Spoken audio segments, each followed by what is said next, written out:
Hello everyone, welcome back to the channel.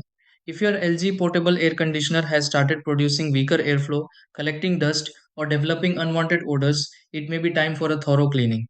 Regular maintenance helps an LG portable air conditioner operate more efficiently, improves airflow, and can contribute to better cooling performance throughout the season.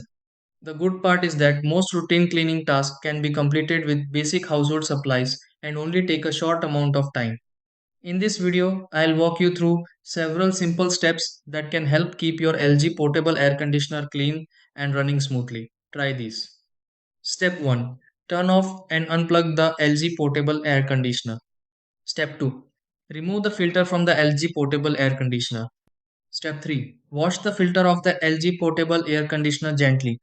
Step 4. Remove dust from the LG portable air conditioner air vents. Step 5. Allow all parts of the LG portable air conditioner to dry completely. Step 6. Reinstall the filter in the LG portable air conditioner and test airflow.